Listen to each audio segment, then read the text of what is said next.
Hello student, welcome to my channel. तो जैसे कि हम पढ़ रहे थे भारतीय संविधान का भाग 7, तो हमने कल जो है संविधान का भाग 7 को कल चल लिया था, खत्म कर लिया। तो आज हम शुरुआत करेंगे भाग 8 के, जिसको हम आज ही खत्म कर लेंगे। ठीक, तो थोड़ा सा वॉइस को इग्नोर करिएगा क्योंकि मेरा माइक खराब हो गया है, वो रिपेयर होने गया है, इसीलिए थोड़ा बाहर की वॉइस आती है।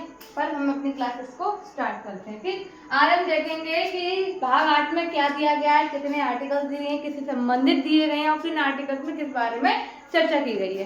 तो भारतीय संविधान के भाग 8 में 7 आर्टिकल है। कितने आर्टिकल्स हैं? 7 आर्टिकल्स हैं, 239 से लेकर 245 तक। तो हमने 239 से 245 तक ही आज हमने पूरा भाग नहीं से खत्म कर दिया। तो पहले में दिया गया है 239 में दिया है संघ राज्य के क्षेत्रों का प्रशासन। संघ राज्यों के क्षेत्र का प्रशासन जो होता है, संघ और राज्य दोनों का, उसके बारे में बात करें। संघ राज्य के क्षेत्र का प्रशासन राष्ट्रपति द्वारा किया जाएगा। किसके द्वारा किया जाएगा? राष्ट्रपति द्वारा किया जाएगा।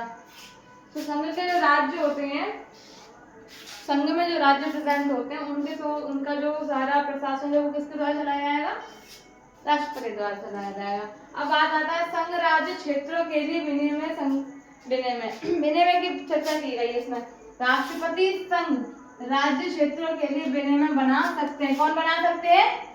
राष्ट्रपति ही बना सकते हैं और कोई नहीं बना सकता। अब आता है आर्टिकल 241 हमसे कहता है संघ राज्य क्षेत्रों में न्यायालय की स्थापना कैसे की जाती है, किस क्या होता है, क्या तो कौन कर सकता है। तो सर जो हमारे संघ राज्यों के जो क्षेत्र हैं, तो उनमें प्रत्येक क्षेत्र में एक एक न्यायालय प्रेजेंट होता है। उनका जो न्यायालय जो होता है, उनके न्यायाधीशों की नियुक्ति भी राष्ट्रपति द्वारा की जा जाती है। उनके अन्य न्यायाधीशों की नियुक्ति भी राष्ट्रपति करता है और न्यायालयों की नियुक्ति भी राष्ट्रपति से करता है। तो राष्ट्रपति संघ राज्य क्षेत्र में न्यायालय बना सकते हैं। कौन बना सकता है? राष्ट्रपति बना सकते हैं।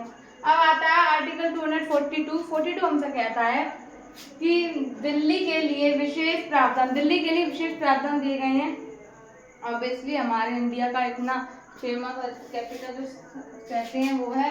अब आता है दिल्ली के लिए विशेष प्रावधान है, दिल्ली को जो है विशेष प्रावधान प्राप्त है। ठीक, अब आता है हर्ट बोला जाता है भारत का, सेंटर में प्रेजेंट है। तब आता है आर्टिकल 243 में बोला है पंचायतों के लिए प्रावधान। पंचायतों के हम भाग 9 में पढ़ेंगे, जो पूरा इसी के लिए दिया गया है। ठीक, पंचायतों के बारे में हम 9 में देखेंगे।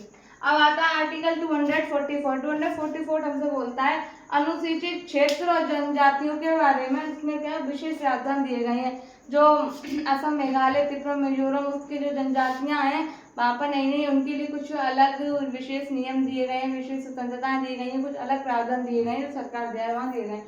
वो कुछ अपने रूल्स चला सकते हैं, वो अपने नियमों का कुछ जायज नियमों को वो अपनी तरफ अपने ही एरिया में लागू कर सकते हैं, जिसमें सरकार उनसे ज़्यादा कुछ नहीं कहेगी। अब आता है, अब अगर वो रूल्स किसी के लिए हानिकारक हैं या किसी के मानव अधिकार को कष्ट पहुंचाते हैं, उसको किसी अपने अधिकारों का दुरुपयोग करते हैं, तो ऑब्वियसली उनको दंडित किया जाएगा। पर जब तक अगर जो वो नियम किसी को परेशान नहीं करे, तब तक उसमें सरकार कुछ नहीं कहेगी। अब आता है आर्टिकल 245 हमारे भारतीय संविधान के भाग 8 का आखिरी आर्टिकल जो है। तो संघ राज्य क्षेत्र में कानून का प्रवर्तन।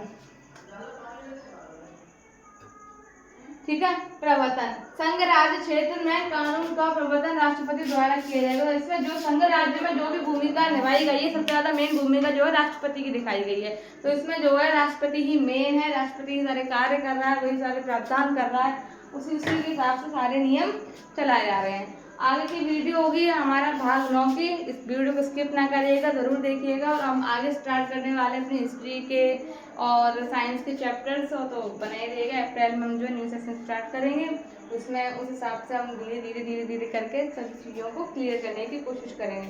वो वीडियोज़ मेरी थोड़ी लॉन्ग होंगी, ये थोड़ी शॉर्ट्स हैं, क्योंकि इसमें बस मैंने आर्टिकल्स पढ़ाए हैं। अब अगर डिटेल में बताऊँ तो आप मुझे कमेंट करिएगा कि मैं इनको डिटेल में भी पढ़ाऊँगी। ठीक, थैंक यू।